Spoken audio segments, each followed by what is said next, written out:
Assalamualaikum warahmatullahi wabarakatuh. Kami dari kelompok 12 akan menjelaskan contoh metode implementasi coding dalam hal ini yaitu aplikasi cuaca. Anggota kelompok kami yang pertama Mahendra Kirana dengan ekor NIM 058, Minhajul Yusri Hairi dengan ekor NIM 006, Laude Fahmi dengan ekor NIM 022, Waliudin dengan ekor NIM 018, Rabiatul Awalia dengan ekor NIM 003, dan Turikul Ulum dengan ekor NIM 106. Aplikasi cuaca sederhana adalah perangkat lunak yang dirancang untuk memberikan informasi tentang kondisi cuaca saat ini, suhu, dan beberapa parameter cuaca lainnya. Masalah yang mungkin muncul adalah akurasi data cuaca, pembaruan data, dan ketersediaan data cuaca global dan lokal. Yang pertama, UML Class Diagram. Kelas diagram yang kami buat menggambarkan hubungan antara entiti negara, cuaca, dan hari. Kelas negara adalah entitas yang mewakili berbagai negara di dunia. Kelas cuaca mewakili data cuaca termasuk suhu, kelembapan, dan kondisi cuacanya. Dan kelas hari mewakili hari dalam seminggu. Berikut kode JavaScript yang digunakan. Yang pertama, constWeather API adalah variabel yang menyimpan URL untuk mengakses API cuaca. Yang kedua, const keyword adalah variabel yang digunakan untuk mengambil kata kunci pencarian. Yang ketiga, const button search untuk mengambil tombol pencarian. Yang keempat, container yang digunakan untuk menampilkan hasil cuaca yang diambil dari API. Kode selanjutnya yaitu fungsi button search yang mengambil data dari API dan siap untuk ditampilkan. Baik, selanjutnya slide 4. Bisa kita lihat di sini, user akan menginput 3 jenis perintah yang akan digunakan. Di sini itu berupa wilayah, negara, dan kabupaten dan kota, yang kemudian akan diberikan dan diteruskan ke server yang akan mengakses secara langsung. Kemudian API akan mengembalikan data berupa kondisi cuaca ke klien dan akan ditampilkan hasilnya. Baik, di sini saya akan menjelaskan tentang struktur HTML dari Simple Weather App. Nah, yang pertama itu terdapat struktur HTML pada biasanya, terus ada tag link yang menghubungkan antara file CSS dengan file HTML.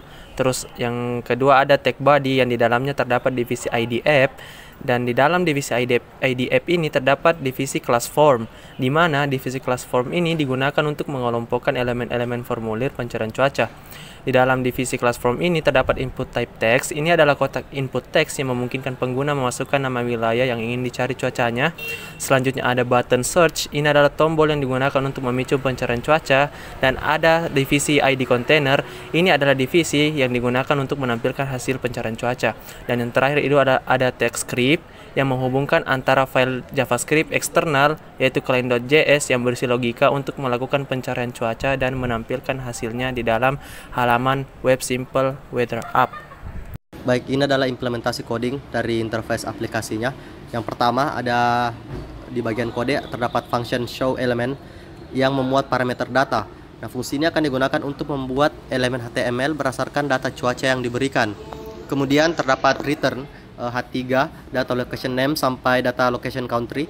Ini adalah bagian dari string yang dikembalikan oleh fungsi. Nah, ini akan menghasilkan elemen H3 yang berisi informasi lokasi cuaca seperti nama kota, region, dan negara. Kemudian terdapat elemen gambar yang menampilkan ikon cuaca berdasarkan data cuaca. Kemudian ada elemen H1 yang menampilkan suhu saat ini dalam derajat Celcius.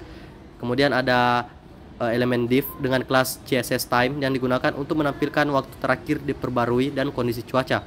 Dan yang terakhir terdapat elemen paragraf P yang menampilkan waktu terakhir diperbarui dan teks kondisi cuaca. Kemudian di sebelahnya ini adalah implementasi dari hasil codingan tersebut. Oke, kami akan menjelaskan mengenai penggunaan model MVC dalam software ini, yaitu yang terdiri dari model, controller, dan view. View akan dijelaskan oleh rekan saya. Ini kan bisa dilihat bahwa di slide terdapat pembagian menjadi 3 gambar, yaitu gambar sebelah kiri, tengah, dan paling kanan. Sebelah kiri itu merupakan client.js, tengahnya itu merupakan foldernya, sedangkan bagian paling kanan itu merupakan servernya. Jadi server kan akan menerima inputan dari view yang kemudian akan ambil data dari API Weather API yang akan disesuaikan dengan kebutuhan. Misalnya inputannya itu negaranya adalah Indonesia, maka data yang diambil adalah di Indonesia dengan waktu tepat hari itu. Kemudian data akan dikirimkan ke klien. Kemudian klien dapat dilihat di sini menyimpan data dalam variabel-variabel seperti button search dan lain-lain. Di situ kan terdapat 2 buah fungsi. Bisa dilihat di gambar sebelah kiri, yaitu fungsi button search akan mengontrol data yang diinginkan Jika data yang diinginkan terdapat dalam data yang diinginkan kan berupa negara dan kondisi cuaca. Kemudian kondisi cuaca itu akan diatur dan dimanipulasi dan akan siap untuk ditampilkan.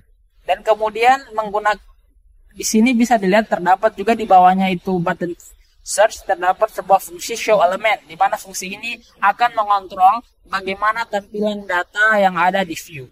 Sehingga bisa dilihat bahwa di sini terdapat pengontrolan terhadap data dengan fungsi button search dan pengontrolan terhadap view dengan adanya fungsi show element. Jadi klien bisa dikatakan adalah fungsi controller. Jadi controller itu diwakili dengan klien, sedangkan model diwakili oleh view. Mungkin itu saja, penjelasan selanjutnya akan dijelaskan oleh rekan saya. Oke, terima kasih. Di sini saya akan menjelaskan tentang penggunaan model MVP Views. Pengguna memasuki halaman program pencarian. Bisa dilihat dari codingannya, itu memasukkan wilayah.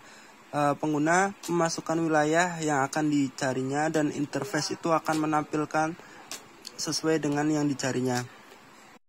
Interface akan menampilkan sesuai dengan hasil pencarian si pengguna dengan sumber cuaca yang diisi dari server atau sumber data cuaca lainnya.